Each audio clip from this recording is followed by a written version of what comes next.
प्यारे मित्रों नमस्कार और एक बार पुनः आपका स्वागत है मेरे YouTube channel NTA net preparation में। हम कल अध्ययन कर रहे थे राजनीति विज्ञान के आधुनिक दृष्टिकोण और उसकी परिभाषाओं और उससे संबंधित जो मान्यताएं हैं उनको हमने देखा था। अब आधुनिक दृष्टिकोण के अंतर्गत राजनीति विज्ञान के क्षेत्र को कहाँ तक सीमित किया जाता है या राजनीति विज्ञान के क्षेत्र को कहाँ तक विस्तृत किया जाता है उसका अध्ययन अब आज करेंगे और जानेंगे कि राजनीति विज्ञान का आधुनिक दृष्टिकोण के अनुसार क्या क्या क्षेत्र है। तो आइए प्रारंभ करते हैं अपने वीडियो को। तो आप सभी जानते हैं कि आधुनिक युग में राजनीति विज्ञान का क्षेत्र क्या है, अत्यधिक विकसित हो चुका है और शक्ति व प्रभाव के संदर्भ में राजनीति की सर्वव्यापकता जो है उसने जो शक्ति व प्रभाव के संबंध में जो राजनीति है उसकी सर्वव्यापकता ने उसे हर तरफ पहुंचा दिया है और न केवल सामाजिक बल्कि व्यक्तिगत जीवन के भी लगभग सभी पक्ष क्या हैं, राजनीतिक व्यवस्था के अधीन रहते हैं। राजनीति की सर्वव्यापकता ने जहां एक तरफ राजनीतिक व्याख्याओं की लोकधर्मिता को सिद्ध किया है, वहीं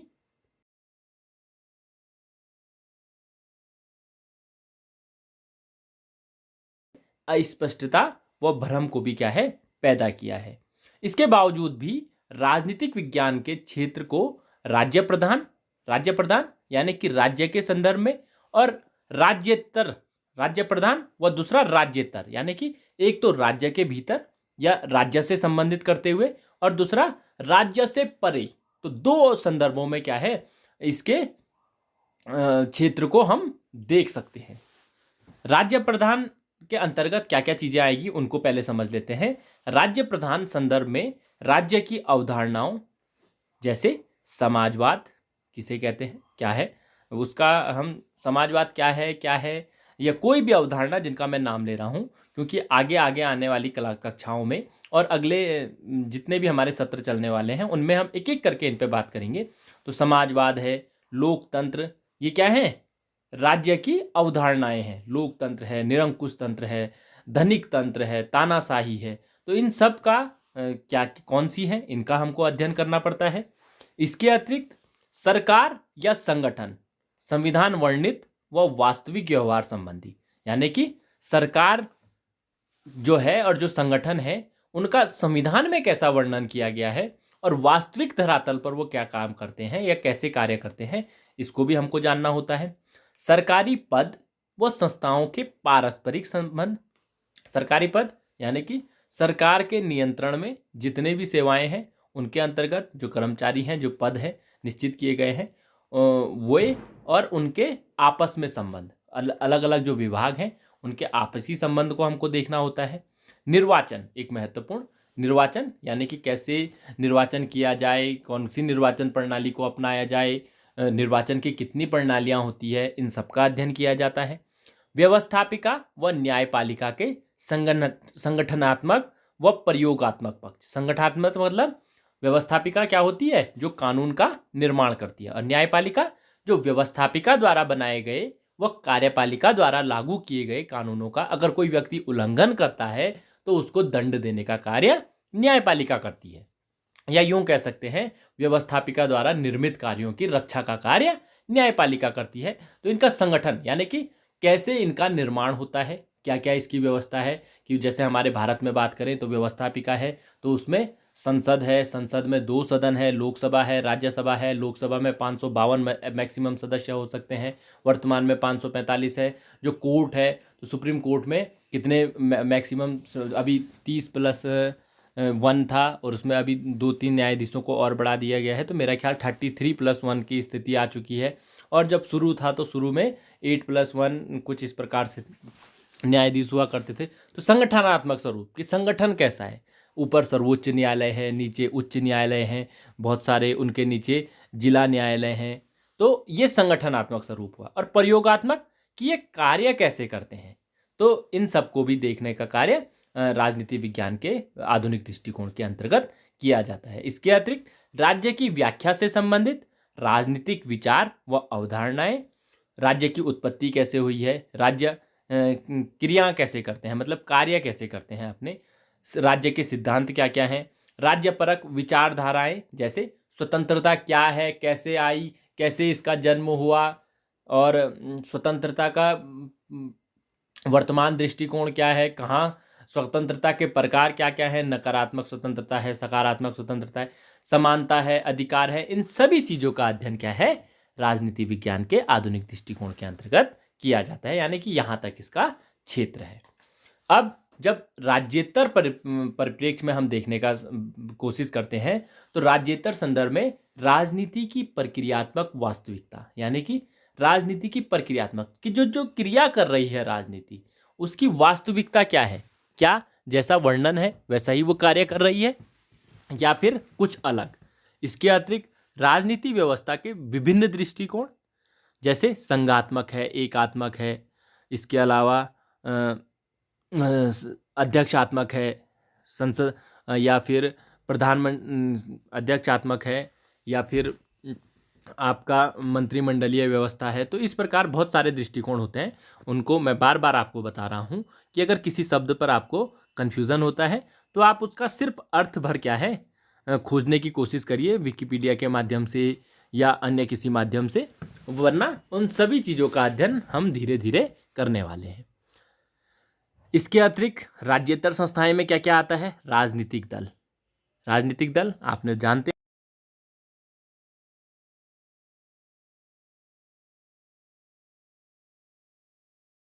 दबाव व हित समूह। दबाव समूह क्या होते हैं, दबाव समूह राजनीतिक दल से अलग होते हैं, वो दबाव का कार्य करते हैं, मतलब अपनी मांगों को मनवाने के लिए। जैसे अगर भारत की बात किया जाए तो जो आरक्षित वर्ग है आज वो भी एक दबाव समूह है, जो कर्मचारी वर्ग है वो दबाव समूह है, श्रमिक वर्ग है एक दबाव समूह है, या फिर विभिन्न प्रकार के जैसे उपनल कर्मी है दबाव समूह है, या फिर विभिन्न विभागों के जो कर्मचारी हैं अपना संघ बना लेते हैं, ये दबाव समूह है। तो इन सब का अध्ययन भी हमें करना होता है, गैर राज्य प्रक्रियाएं व उनका विस्तार। इसके अलावा अंतर्राष्ट्रीय राजनीतिक वास्तविकताएं कि अंतर्राष्ट्रीय स्तर पर जो राजनीति चल रही है उसकी वास्तविकता क्या है।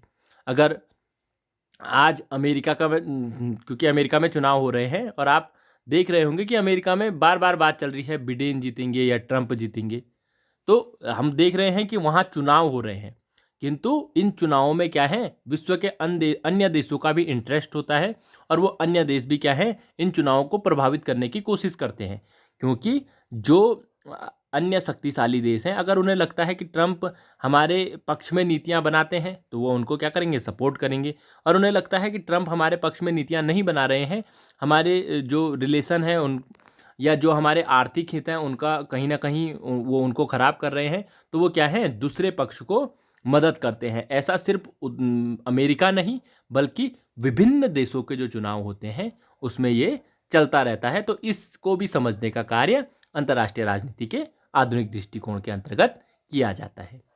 जो इसकी जटिलताएं हैं, जटिलताएं यानी कि कूटनीतिक संबंध है, नेतृत्व है, वो सब अंतर्राष्ट्रीय राजनीति जब आप पढ़ेंगे तो उसमें आपको पढ़ाया जाएगा। तो ये इतना सारा इसका क्या है क्षेत्र है, यानी कि क्षेत्र का अर्थ क्या होता है कि जिस जिस चीज़ का अध्ययन इसके अंतर्गत किया जाता है। तो ये तो मैंने आपको बताया। अब थोड़ा सा देख लेते हैं कि और क्या क्या कार्य ये करती है। तो राजनीति विज्ञान के अध्ययन क्षेत्र के बारे में आधुनिक दृष्टिकोण की कुछ आधारभूत मान्यताएं हैं, जैसे अध्ययन क्षेत्र के निर्धारण में यथार्थपरक दृष्टिकोण अपनाना। अब एक शब्द आया है यथार्थपरक दृष्टिकोण अपनाना, गौर से सुनिएगा। यथार्थपरक का अर्थ होता है कि वास्तविक, यथार्थपरक यानी कि वास्तविक दृष्टिकोण अपनाना। जैसे हम ये कहें कि हम उड़ जाएं, तो ऐसा हो सकता है? नहीं हो सकता। हम ये कहें हम दौड़ सकते हैं और तेज दौड़ सकते हैं, तो वो क्या है, कहीं ना कहीं संभव है।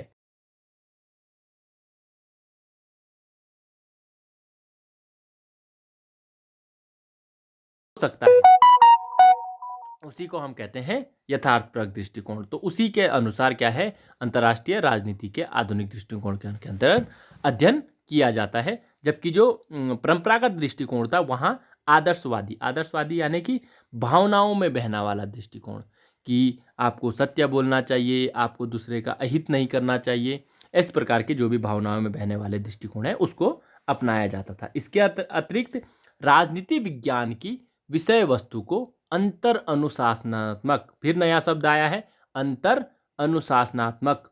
अंतर अनुशासनात्मक का अर्थ होता है कि जैसे आप आर्ट्स, साइंस, कॉमर्स, ये क्या है, अनुशासन होते हैं। तो इसके अंतर्गत भी क्या है, विभिन्न प्रकार के विषय होते हैं। जैसे आर्ट्स है तो उसमें हिंदी है, अंग्रेजी है, संस्कृत है, पॉलिटिकल साइंस है, हिस्ट्री है, ज्योग्राफी है, सोशियोलॉजी है। तो इस आधार पे भी आप देख सकते हैं अंतर अनुशासनात्मक में कि सोशियोलॉजी और पॉलिटिकल साइंस, हिस्ट्री, इन सभी दृष्टिकोण से आपको राजनीति विज्ञान का अध्ययन करना होगा। और अंतर अनुशासनात्मक आप इस दृष्टिकोण से भी देख सकते हैं कि आर्ट्स का अध्ययन भी आपको करना पड़ेगा और साइंस का भी, यानी कि बिना फिजिक्स को जाए आप क्या है, जब तक आप यही नहीं जानेंगे कि मानव स्वस्थ कैसे रह सकता है, तो आप उसे क्या है, कहीं अगर आप उसे कहीं उसकी भर्ती कर रहे हैं, कहीं उसको लगा रहे हैं, या कहने का अर्थ है भर्ती कर रहे हैं, अपने विभाग में लगा उसको भर्ती कर रहे हैं, तो आप कैसे समझ पाएंगे कि ये इतने लंबे समय तक रहेगा या नहीं रहेगा, या हो सकता है उसको कोई बीमारी हो। तो इन सभी चीज़ों का अध्ययन को अंतर अनुशासनात्मक अध्ययन कहते हैं, यानी कि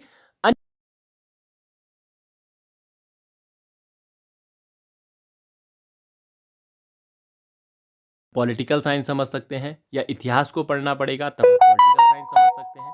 तो ये सब क्या है, अंतर अनुशासनात्मक दृष्टिकोण होता है। अंतर अनुशासन का अर्थ होता है, ये आप अनुशासन वो मतलब डिसिप्लिन वाला अनुशासन मत समझिएगा। अनुशासन का अर्थ होता है क्या कि फैकल्टी आप इसको इस प्रकार से यूज कर सकते हैं कि आर्ट्स या आर्ट्स में विभिन्न प्रकार के जो सब्जेक्ट होते हैं।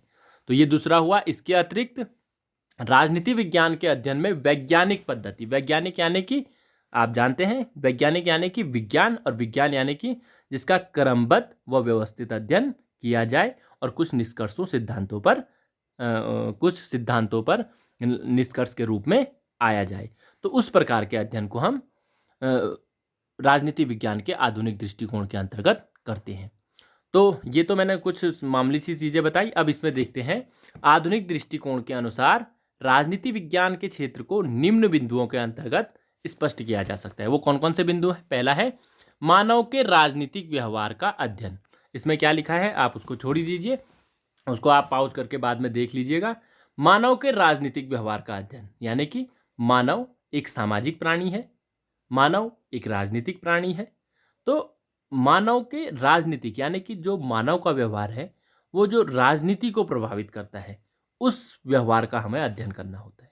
तो राजनीतिक में उसमें क्या क्या आएगा कि मानव किसी व्यक्ति को जब चुनाव हो रहे हैं तो मत दे रहा है, तो किस धारणा के अनुसार दे रहा है, ऐसी कौन सी परिस्थितियां हैं कि वो उसी व्यक्ति को मत दे रहा है, तो ये उसकी राजनीतिक परिस्थितियां हैं। उसकी बैकग्राउंड कैसा है, कौन से समाज से वो आता है, धर्म, जाति, ये सारी चीज़ें फिर उसमें अंतर्गत आ जाती है। और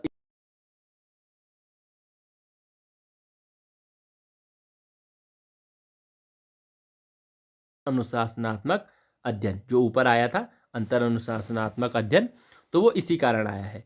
तो मानव के राजनीतिक व्यवहार का अध्ययन क्या है, हमको इसके अंतर्गत करना होता है। दूसरा है विभिन्न अवधारणाओं का अध्ययन। विभिन्न अवधारणाएं कौन कौन सी विभिन्न अवधारणाएं हैं देख लीजिए। आधुनिक राजनीति विज्ञान मुख्यतः, अब देख लीजिए, शक्ति, शक्ति यानी कि सामर्थ्य। शक्ति कई प्रकार की हो सकती है। आप बलवान हैं, शक्ति है। आप बहुत सारे लोगों को प्रभावित कर सकते हैं अपनी भाषा से, वो आपकी शक्ति है। आप कहीं ना कहीं जैसे नेतृत्व की बात है, नेतृत्व करने की क्षमता आपके अंदर है, वो आपकी शक्ति है। आप के पास बहुत सारे मित्र हैं और कहीं आप दुविधा में आते हैं तो वो आपकी शक्ति है। आपके पास बहुत सारा धन है तो वो आपकी शक्ति है। तो शक्ति के भी क्या है, कई प्रकार के प्रकार हो सकते हैं। तो इस शक्ति का अध्ययन। प्रभाव यानी कि आप उस शक्ति का प्रयोग कैसे करते हैं, प्रभाव कैसे डालते हैं दूसरे पे, उसका अध्ययन करना होता है। सत्ता और शक्ति में अंतर इतना होता है कि शक्ति तो वो साधन है जिससे आप सत्ता को प्राप्त करते हैं। सत्ता यानी कि कहीं ना कहीं सत्ता आप सभी समझते हैं कि ऐसी स्थिति पे आना कि आप लोगों पे नियंत्रण स्थापित कर सके, उसे ही सत्ता कहते हैं। फिर नियंत्रण है, नियंत्रण लोगों पे नियंत्रण करना। निर्णय प्रक्रिया, निर्णय प्रक्रिया, कहीं ना कहीं लोगों की निर्णय प्रक्रिया को प्रभावित करना, इन सब चीज़ों का, शक्ति, प्रभाव, सत्ता, नियंत्रण, निर्णय प्रक्रिया, इन सभी वैज्ञानिक तथ्यों का अध्ययन क्या है, हमें करना होता है। इस दृष्टिकोण के अनुसार ये ऐसी अवधारणाएं हैं जिनकी पृष्ठभूमि में ही राजनीतिक संस्थाएं कार्य करती है। राजनीति शास्त्र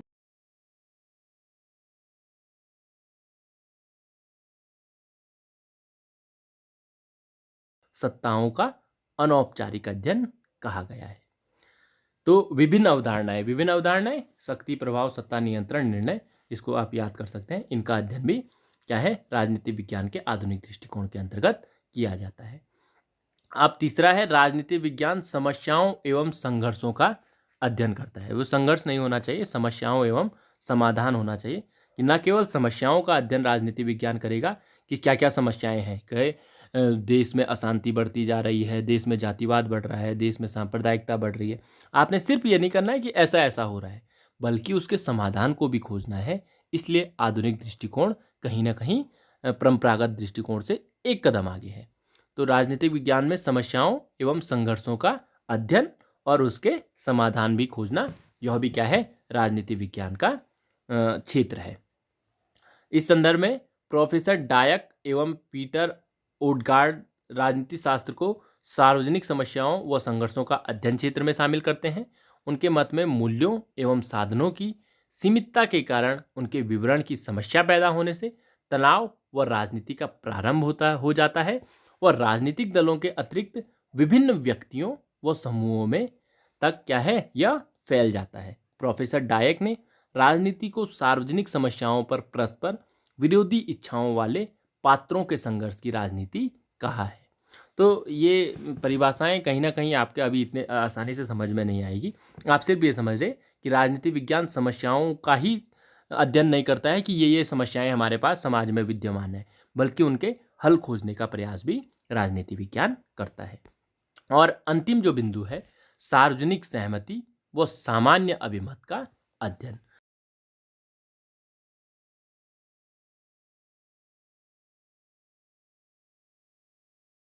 लोकमत यानी कि जो अधिक से अधिक लोग धारणा रखते हैं उसको कहा जाता है लोकमत। तो उसका अध्ययन भी क्या है, राजनीति विज्ञान का आधुनिक दृष्टिकोण करता है।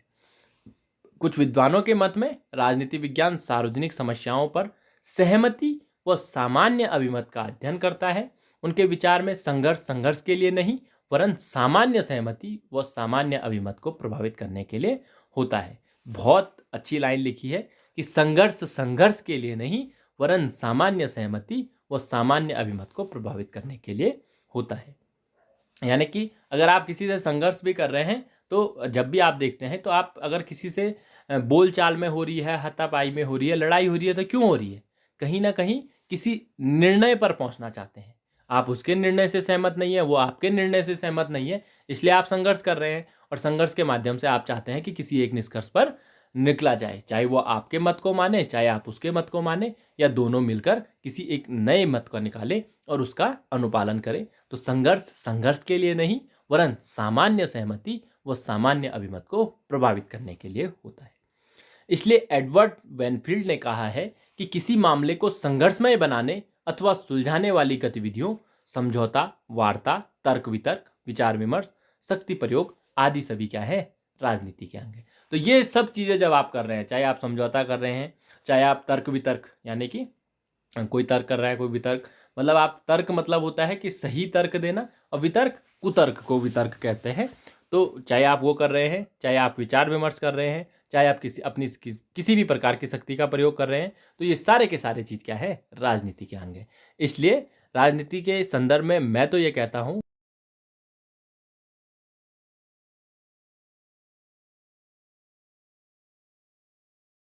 भी पहलू फिजिक्स के बिना ना चलता हो, पर आज की दृष्टिकोण में आपके जीवन का एक भी सेकंड, एक भी समय क्या है, बिना राजनीति के नहीं चलता है। तो इतने सारे विश्लेषण काफ़ी जल्दी में समझाया, क्योंकि जो विषय हमारे राजनीति विज्ञान एक बहुत बड़ा विषय है, अपने आप में 5 विषयों को समेटे हुए हैं। जैसे अगर आपका ये क्योंकि ऑनलाइन क्लास है, इसमें हम कक्षा के अतिरिक्त और चीज़ें और बातें करना कहीं ना कहीं संभव नहीं हो पाता है। तो वरना अगर हम आपको समझाते कि राजनीति विज्ञान क्या है, राजनीति विज्ञान में क्या क्या चीज़ें आती है, तो आपके बड़े भाई बहन होंगे जिन्होंने हमारी पिछली कक्षाओं को पढ़ा है, तो उनके माध्यम से आप समझ सकते हैं कि उनके नोट्स ले सकते हैं और आप जान जाएंगे कि राजनीति विज्ञान का कितना। और बहरहाल इसको छोड़िए, मैं यही कहूँगा कि जल्द से जल्द कॉलेज खुले और आप लोगों से हमारा जो सामने का इंटरेक्शन हो, और तब आप, क्योंकि वो मज़ा हमको भी ऑफलाइन पढ़ाने में नहीं आता, बिल्कुल कोई कक्षा ही नहीं है, हम अपने में बोले जा रहे हैं और क्या है बाद में ये आप लोगों को तक पहुंचता है, तो वो आनंद नहीं आ पाता है। और कहीं ना कहीं आप लोग भी शायद वो आनंद नहीं ले पाते होंगे जो आप कक्षाओं में लेते हैं, तो उसके लिए खेद है, पर हमारे हाथ में कुछ नहीं है। तो अभी फ़िलहाल ये कहूँगा कि जितना भी हमने अध्ययन किया उसमें निष्कर्ष रूप में ये निकलता है कि आधुनिक दृष्टिकोण में राजनीति विज्ञान के क्षेत्र के संबंध में कुछ मतभेद विद्वानों में है। उसके बावजूद भी जो आधारभूत बातें हैं आधुनिक दृष्टिकोण की, उसमें विद्वानों में क्या है, सहमति है। और सभी की मान्यता है कि राजनीति विज्ञान का अध्ययन क्षेत्र यथार्थवादी हो। इसके अध्ययन में अंतर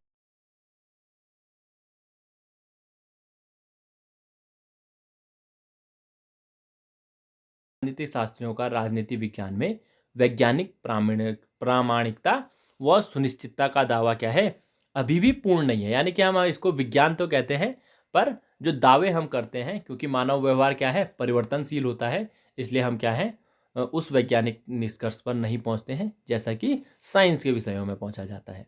इसी कारण पिनॉक व स्मिथ ने आधुनिक दृष्टिकोण में कुछ संशोधन को स्वीकार करते हुए राजनीति विज्ञान के अध्ययन में व्यावहारिक राजनीति के अध्ययन के साथ ही राजनीतिक संस्थाओं के संगठनात्मक एवं मूल्यात्मक अध्ययन को उचित स्थान देने की बात की है।